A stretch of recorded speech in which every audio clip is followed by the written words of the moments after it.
tá bom? Eu já converso agora por videochamada com o Dr. Denis Caramigo. Ele é advogado criminalista, especialista em crimes sexuais. Fala daqui de São Paulo. Boa noite, doutor. Seja bem-vindo ao programa. Boa noite, Cucato, Guilherme, a todos que nos assistem. Muito obrigado pelo convite. É um prazer participar com vocês sobre um tema tão polêmico, né, e discutido no dia a dia. Ouvi atentamente a matéria e a questão da pedofilia como crime é um tema que deve ser debatido constantemente. A pedofilia não é crime.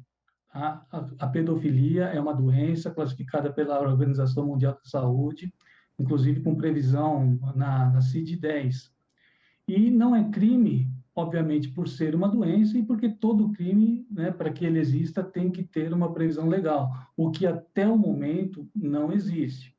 Questão tormentosa que se, né, vê todo dia é: se pedofilia não é crime, como punir um pedófilo? Há de se ficar bem claro que o pedófilo é quem padece de pedofilia, doença, e não necessariamente o pedófilo é um criminoso, como Agora, nem todo desculpa criminoso lhe cortar, sexual é um doutor. pedófilo. Deixa eu Pois tirar não. uma dúvida, me perdoe. Essa classificação ela é prevista aqui no Brasil ou em outros países também? CID-10, se eu não me engano, pelo código F65.4 da Organização Mundial da Saúde. Ela é classificada como um transtorno mental de conotação sexual. Uhum. Então, tem previsão, sim, como doença, né? E, assim, não existe o crime de pedofilia.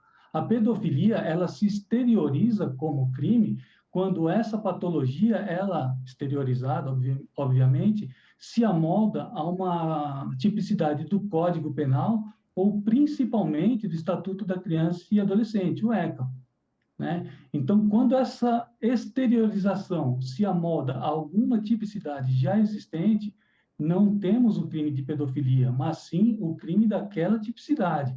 O compartilhamento de material pornográfico, por exemplo, o armazenamento, em casos extremos, estupro de vulnerável e assim por diante.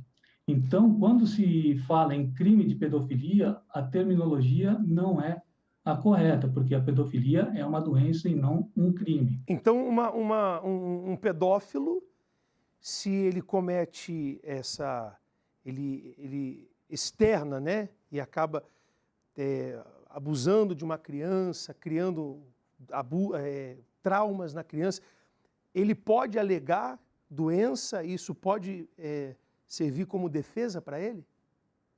Pode, alegar, obviamente que pode. O que deve ser apurado na instrução do processo, vamos assim dizer, é se ele agiu dessa forma criminosa, entre aspas, sob a influência da doença ou não, ou em que grau da doença ele agiu. Porque, a depender da comprovação, pode até ser substituída uma pena por uma medida de segurança, né, como tratamento ambulatorial, internação em hospital de custódia e tratamento psiquiátrico, o que na prática, diga-se, é muito raro de se acontecer. Trata-se hoje, o judiciário, o criminoso sexual comum e o criminoso sexual doente da mesma forma, como se únicos fossem. Então, nós estamos aí há anos-luz de chegar a um tratamento correto para a pedofilia, doença, quando exteriorizada e materializada em crime.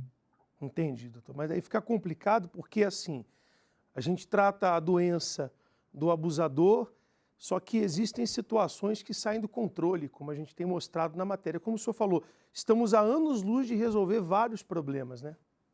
Sem dúvida, sem dúvida. E a pedofilia, ela não tem cura. Quando a pessoa é diagnosticada como pedófilo, doente, ele necessariamente deve ter um acompanhamento clínico, né?